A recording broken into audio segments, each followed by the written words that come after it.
In this guide, I'm going to show you how to put iPhone into recovery mode. Before we get into this guide, make sure to like the video and subscribe to the channel with all notifications on. It really does help with the channel and it lets us know that you want more content like this. We'd greatly appreciate it. And if at any point throughout this guide you did have any questions, just ask them down in the comment section below and we can help you out further. I'm going to be doing my best to reply to every single comment down there. First things first, connect your iPhone to a computer using a cable, and this can be a Mac or Windows PC. If it's your first time connecting it, you're going to have to hit trust on your iPhone and enter your passcode.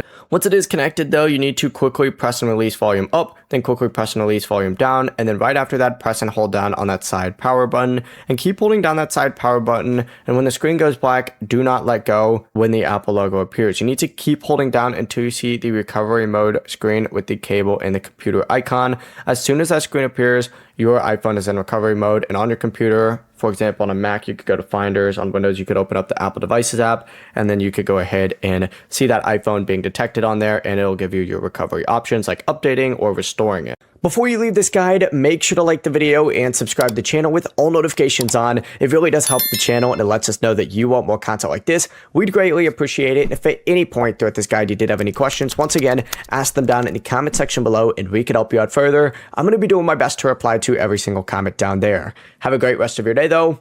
Peace.